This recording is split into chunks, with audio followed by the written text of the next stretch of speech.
Hello दोस्तों, राधे राधे। आज हम वीडियो बना रहे हैं तुलसी विवाह के ऊपर। तुलसी विवाह कब किया जाता है और कैसे किया जाता है, मैं पूरी विधि के साथ और पूरी कहानी के साथ आपको बताऊंगी। तुलसी विवाह कार्तिक मास की शुक्ल पक्ष की एकादशी को कार्तिक मास में स्नान करने पर किया जाता है। तुलसी विवाह सालिग्राम के साथ विवाह करते हैं। घर में तुलसी होती है तो उसका भी विवाह करते हैं। ब्राह्मण से पूछकर भी चीज़ें आप मंगवा सकते हैं। तुलसी जी का विवाह करने के लिए तुलसी का जो गमला होता है उसे चूने या गेरू से सजा लें। तुलसी के विवाह कराएं तो होम भी करा सकते हैं, फेरी देते हैं, पूजा करें और एक साड़ी ब्लाउज का पीस आप चढ़ाएं तुलसी माता के मंडप बना करके सालिग्राम भगवान और तुलसी को उस मंडप में रखें। मिठाई चढ़ाएं, दान दक्षिणा चढ़ाएं और ब्लाउज का पीस चढ़ाएं। सिंदूर लगाएं, मेहंदी, चूड़ी, आप सारा श्रृंगार का सामान चढ़ाएं और तुलसी माता की फेरी लगाकर 108 या 7 फेरी लगाकर आप परिक्रमा करें।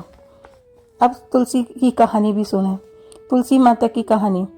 कार्तिक महीने में सब औरतें तुलसी माता को सींचने जाती थी। सब औरतों तो तुलसी माता को सींच कर आ जाती थी, लेकिन एक बुढ़िया थी। वह तुलसी माता से कहती थी, हे माता, सत की दाता, मैं तेरा बिरला सींचती हूँ, मुझे बहू दे, पीले रंग की धोती दे, मीठा मीठा ग्रास दे, बैकुंठ का बास दे, चटक सी चाल दे, अच्छी मौत दे, चंदन का काट दे, अच्छा राज दे, दाल भात खाने को दे और सालिग्राम 11 का दिन दे, श्री कृष्ण का कंधा दे। तब तुलसी माता ये बात सुनकर सूखने लगी तो भगवान ने पूछा, हे तुलसी, तुम क्यों सूख रही हो? तुलसी माता कहती, मेरे मन की बात मत पूछो। तब भगवान ने कहा, अगर मैं बात नहीं पूछूंगा तो तुमसे कौन पूछेगा?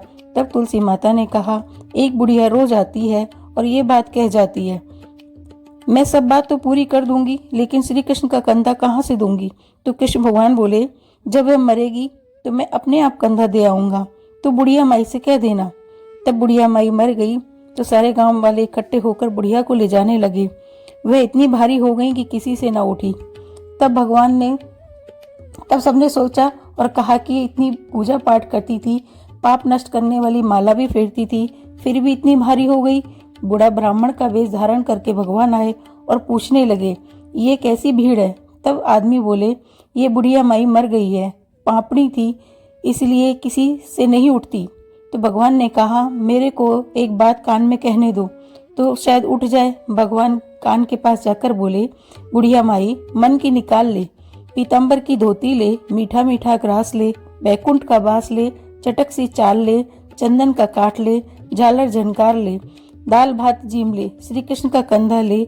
यह बात सुनकर बुढ़िया माई हल्की हो गई और उसे भगवान श्री कृष्ण कंधा पर ले गए। अंत में उसकी मुक्ति मिल गई। हे तुलसी माता, जैसी उसकी मुक्ति करी वैसी हमारी भी करना, जैसे भगवान ने कंधा उसको दिया वैसे हमें भी देना। ये तुलसी माता की कहानी है। आप सभी को कैसी लगी? और अपने घर में सभी तुलसी विवाह करें। जिनके घर तुलसी माता है वो भी करें और जिनके यहाँ नहीं है तो वो मंदिर में जाकर के तुलसी विवाह करना चाहिए। अगर जिनके यहाँ कन्या नहीं होती है तो ये तुलसी विवाह करने से उसका कन्यादान का फल पूरा मिलता है। जय श्री कृष्ण। राधे राधे।